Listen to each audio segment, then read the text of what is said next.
Welcome student, स्वागत है आपका हमारे यूट्यूब चैनल में। आज के हमारे इस क्लास का टॉपिक है जवाहर नवोदय विद्यालय प्रवेश परीक्षा 2027 का अनुच्छेद। ठीक है, तो हम लोग डेली ऐसे अनुच्छेद लेके आएंगे जिसमें आपका अनुच्छेद से संबंधित प्रश्न रहेगा। 4 से 5 अनुच्छेद रहेगा और उसमें प्रत्येक में 5-5 बहुविकल्पीय प्रश्न रहेंगे जिसमें आपका अनुच्छेद से संबंधित आपका प्रश्न रहेगा और कुछ पर्यायवाची शब्द, कुछ विलोम शब्द या कुछ समानार्थी शब्द दिया रहेगा। उसको हम लोगों को आज हल करना है। तो चलिए आज का ये क्लास हम लोग चालू करते हैं। तो पहला अनुच्छेद है हमारा, यहाँ देखिए, समय का महत्व। तो चलिए पढ़ते हैं समय का महत्व होता क्या है इसमें। तो यहाँ लिखा है, देखिए, समय संसार की सबसे मूल्यवान वस्तु है। खोया हुआ धन कमाया जा सकता है, भूला हुआ ज्ञान फिर से प्राप्त किया जा सकता है, लेकिन बीता हुआ समय कभी भी वापस नहीं आता। ठीक है, जो विद्यार्थी समय की कद्र करता है वही जीवन में सफलता प्राप्त करता है। आलस्य समय का सबसे बड़ा शत्रु है। हमें अपने प्रत्येक कार्य के लिए एक समय सारणी अर्थात टाइम टेबल बनाने चाहिए और उनका दृढ़ता से पालन करना चाहिए। ठीक है, तो चलिए इस जो हमने ये जो अनुच्छेद पढ़ा है ना, ये जो अनुच्छेद पढ़ा है उससे संबंधित हम लोग प्रश्न देखते हैं। ये रहा हमारे स्क्रीन पर कि संसार की सबसे मूल्यवान वस्तु क्या है। तो हमने पहले ही लाइन में पढ़ा कि समय संसार की सबसे अमूल्य धन है। ये जो समय है वही हमारे संसार की सबसे अमूल्य धन है। देखिए ये शुरू लाइन है ना, यही बस हमारा पहले प्रश्न का आंसर था। तो कौन सा होगा हमारा आंसर इसके लिए? आपका समय, ऑप्शन नंबर ग। चलिए अगला प्रश्न देखते हैं। अगला प्रश्न है हमारे पास, समय का सबसे बड़ा शत्रु किसे कहा गया है। तो देखिए दूसरे या तीसरे लाइन में ही हमें दिया गया है। कहाँ है ये रहा, ये वाला लाइन है। आलस्य समय का सबसे बड़ा शत्रु है। तो दूसरे प्रश्न का उत्तर हो जाएगा आलस्य। तो हमारा सही आंसर कौन सा होगा? आलस्य। ये जो आपका ख वाला आंसर है वो। ठीक है, तो आलस्य हमारा सही आंसर होगा दूसरे का। अब चलिए तीसरे का देखते हैं। सफलता कौन प्राप्त करता है? सफलता कौन प्राप्त करता है? तो हमारा जो लाइन है वो है, जो विद्यार्थी समय की कद्र करता है ना, जो विद्यार्थी समय की कद्र करता है वही जीवन में सफलता प्राप्त करता है। तो सही आंसर कौन सा हो जाएगा? जो समय का कद्र करता हो। तो समय का कद्र कौन कर रहा है भाई? ऑप्शन नंबर का, जो समय की कद्र करता है। ठीक है, उसके बाद चौथा प्रश्न है हमारे पास, मूल्यवान शब्द का अर्थ है। तो मूल्यवान शब्द का अर्थ क्या है? तो देखिए मूल्यवान शब्द का अर्थ हो जाएगा हमारा कीमती, है ना, क्योंकि देखिए सस्ता, बेकार और पुराना ये उसका एक तरह से बोल सकते हैं पर्यायवाची ना होकर के विलोम शब्द है। लेकिन हमारे लिए अभी क्या चाहिए? पर्यायवाची। तो पर्यायवाची का काम कौन कर रहा है? कीमती। चलिए अगला प्रश्न देखते हैं इसी अनुच्छेद से संबंधित। बीता हुआ समय वापस क्यों नहीं आता? तो देखिए बीता हुआ समय वापस इसलिए नहीं आता क्योंकि वह निरंतर चलती रहती है, कभी रुकती नहीं, है ना। तो चलिए देखते हैं इसमें ऑप्शन कौन सा है। बीता हुआ समय वापस नहीं आता का सही आंसर हो जाएगा क्योंकि यह रुक जाता है।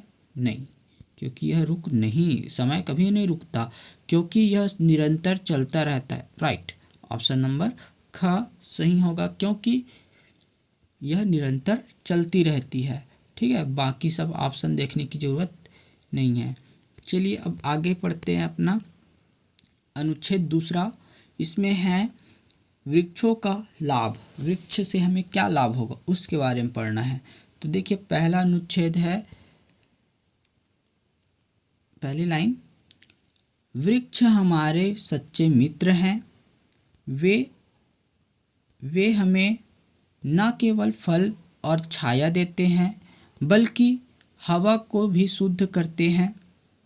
ठीक, वृक्षों से हमें ऑक्सीजन मिलती है। वृक्षों से हमें ऑक्सीजन मिलती है जो हमारे जीवित रहने के लिए अनिवार्य है। वे वर्षा लाने में सहायक होते हैं और मिट्टी के कटाव को रोकते हैं। आज के समय में बढ़ती जनसंख्या के कारण वनों की कटाई हो रही है, जिससे पर्यावरण असंतुलित हो गया है। हमें अधिक से अधिक पेड़ लगाने चाहिए। चलिए अगला प्रश्न देखते हैं। इस अनुच्छेद से संबंधित पहला प्रश्न, हमारे सच्चे मित्र कौन हैं? जानवर, वृक्ष, पुस्तकें या मशीन?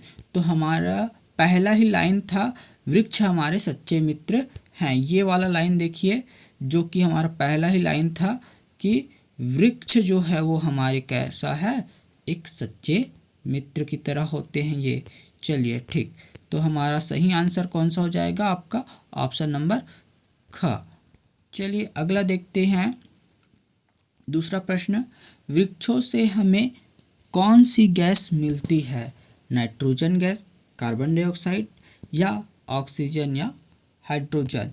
तो देखिए यहाँ लिखा है हमारे पास दूसरा लाइन, जिसमें वृक्षों से हमें ऑक्सीजन मिलती है। क्या मिलती है? वृक्षों से हमें ऑक्सीजन मिलती है। तो ऑप्शन नंबर कौन सा हो जाएगा? ग। ऑप्शन नंबर ग हमारा सही आंसर होगा। ठीक है, ऑक्सीजन। पर्यावरण क्यों असंतुलित हो गया है? तो क्यों असंतुलित हो गया है भाई? क्योंकि आज के समय में बढ़ती जनसंख्या के कारण वनों की क्या हो रही है? कटाई हो रही है ना। तो इसका मुख्य कारण क्या हो जाएगा? वनों की कटाई हो रही है, और जिससे कि पर्यावरण असंतुलित हो गया। ठीक है, तो यहाँ हमारा सही आंसर कौन सा हो जाएगा? वनों की कटाई। तो देखिए इसमें कौन सा है वनों की कटाई? अधिक वर्षा से नहीं, वनों की कटाई से। तो ऑप्शन नंबर ख ही सही होगा हमारा इसमें। अगला प्रश्न देखते हैं, अनिवार्य शब्द का समानार्थक शब्द कौन सा है उसको बताना है ना, क्या होगा उसको। तो अनिवार्य का हमारा सही आंसर हो जाएगा जरूरी। अनिवार्य का ज़रूरी हो जाएगा।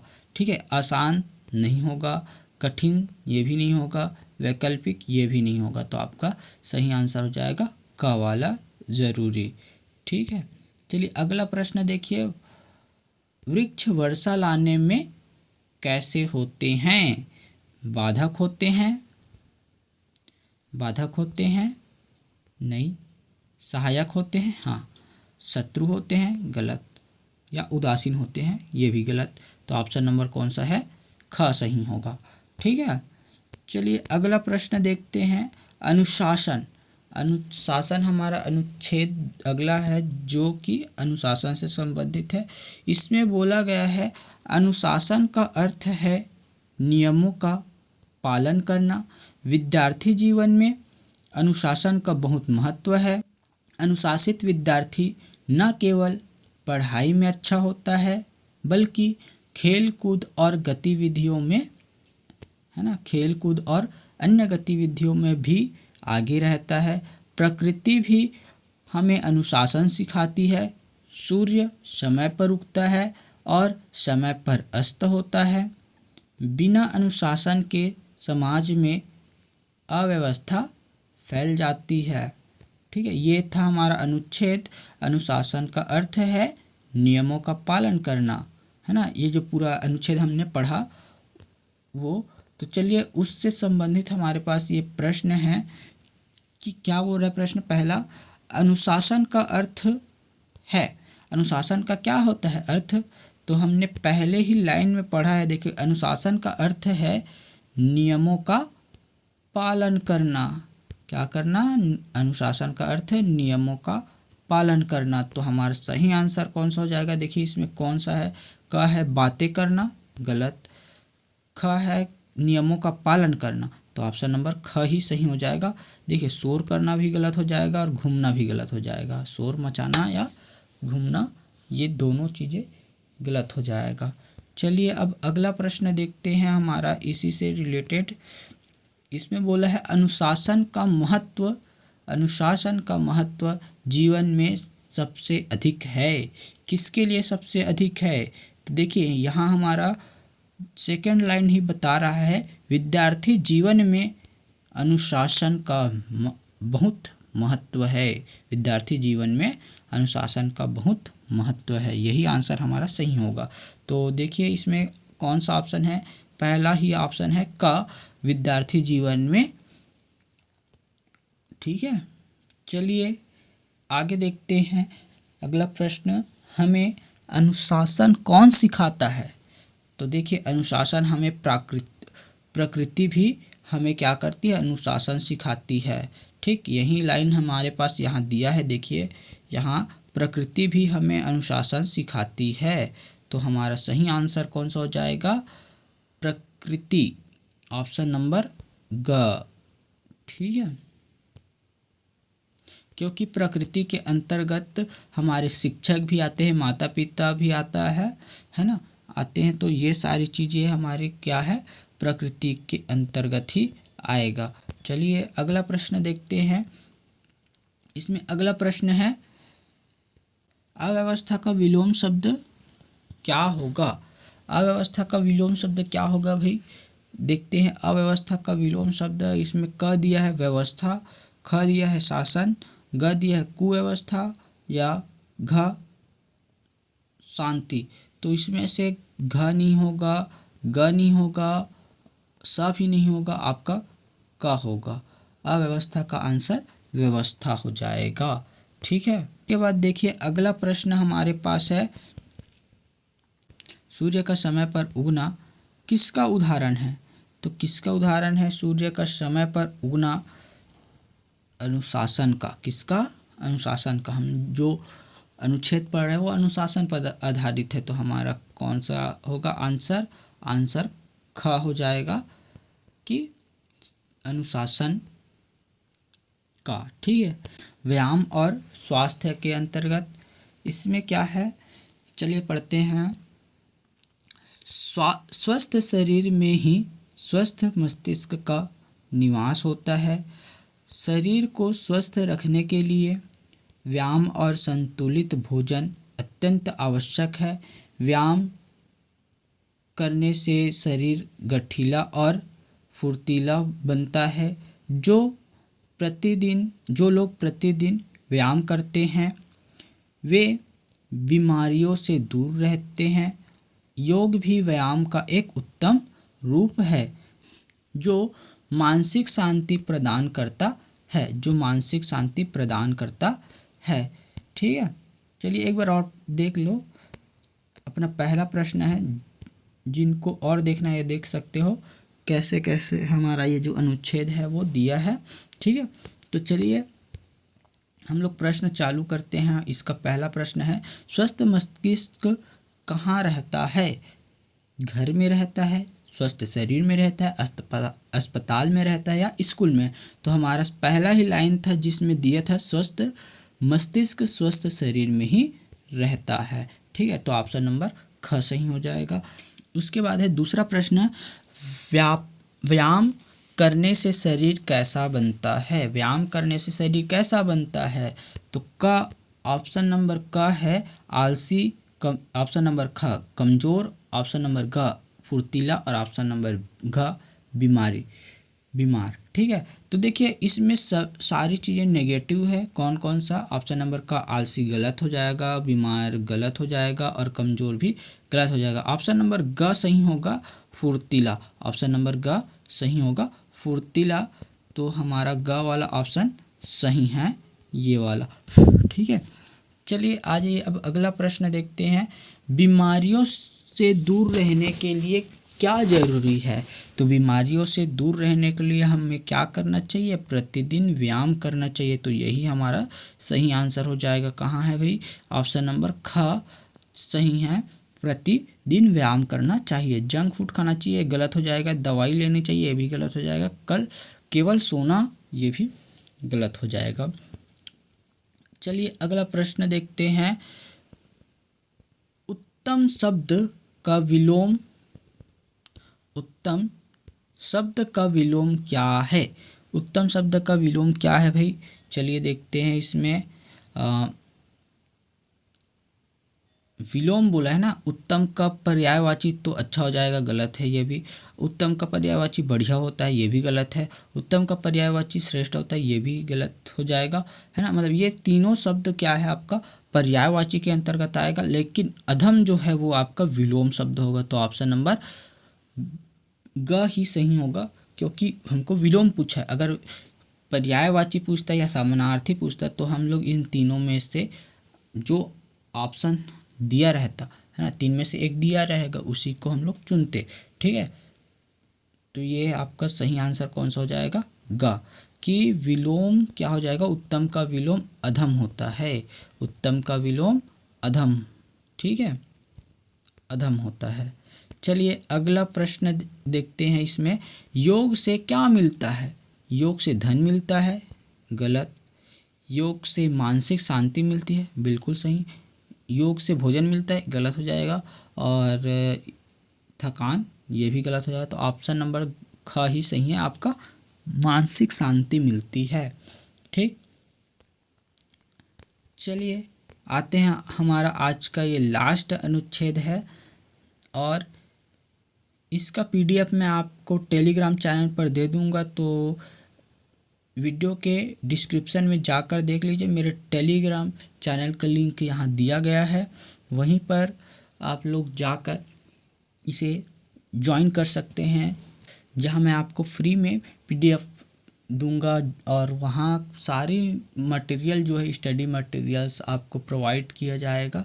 तो जल्दी से जल्दी आप इस टेलीग्राम चैनल को ज्वाइन कर लीजिए। अगर ज्वाइन करने में कोई दिक्कत हो तो आप कमेंट में बताइए, हम लोग आपको ज्वाइन करा देंगे। ठीक है, चलिए आते हैं। हमारा अगला अनुच्छेद है डॉक्टर APJ अब्दुल कलाम के बारे में।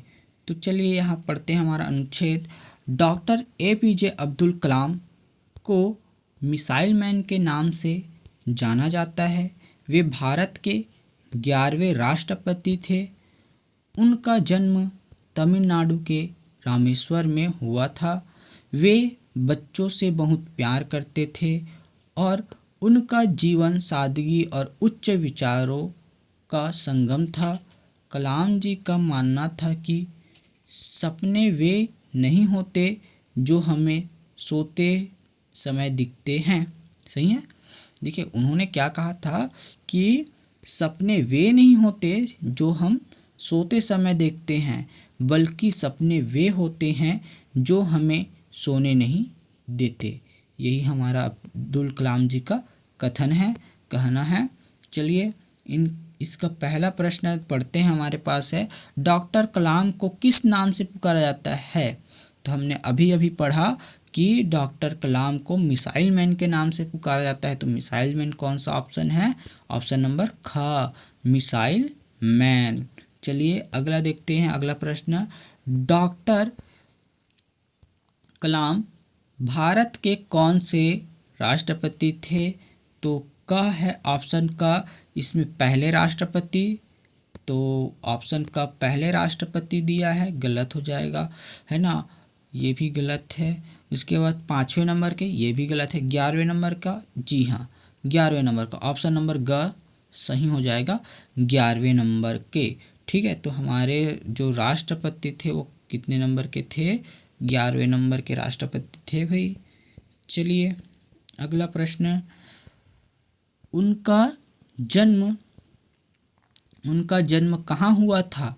तो देखिए यहाँ ही दिया है, उनका जन्म तमिलनाडु के रामेश्वर में हुआ था। तो हमारे पास ऑप्शन नंबर कौन सा है जिसमें रामेश्वर लिखा है? ऑप्शन नंबर ख लिखा है जिसमें रामेश्वर, यही हमारा सही आंसर होगा। चलिए अगला प्रश्न देखते हैं, इसमें है कलाम जी के अनुसार सपने क्या हैं? तो कलाम जी के अनुसार क्या है? सपना वह है जो हम लोगों को सोने नहीं देता है ना। सपना वो नहीं है जो हम लोग सोते हुए देखते हैं, सपना वो है जो हमको सोने नहीं देता। तो इसमें कौन सा आंसर दिया है भाई? जो सोते समय आते हैं, गलत हो जाएगा। जो हमें सोने ना दे, ऑप्शन नंबर ख ही सही आंसर है। उसके बाद इसमें देखिए, सादगी शब्द का अर्थ है। सादगी शब्द का अर्थ क्या होगा? इसमें पहला ऑप्शन दिया है दिखावा, गलत हो जाएगा। सरल जीवन, ये थोड़ा सा सही लग रहा है। अमीरी, गलत हो जाएगा। और चालाकी, ये भी गलत हो जाएगा। तो ऑप्शन नंबर ख ही सही है, सरल जीवन। ठीक है, तो इस प्रकार से हमारा 5 जो है कह सकते हैं हमारा अनुच्छेद कंप्लीट हो गया है। ऐसे ही डेली हम लोग अनुच्छेद का प्रैक्टिस करेंगे, क्योंकि ये अनुच्छेद हमें पूरे में पूरे नंबर दिलाएगा, वो भी बिल्कुल फ्री। तो ज़्यादा से ज़्यादा आप लोग प्रैक्टिस कीजिएगा। और आपको स्टडी मटेरियल चाहिए तो आप हमारे टेलीग्राम चैनल से जुड़ सकते हैं, या फिर आप लोग मुझसे संपर्क कीजिए, मैं आपको ये स्टडी मटेरियल्स आपको प्रोवाइड कर दूंगा। चलिए आज के लिए बस इतना ही, धन्यवाद।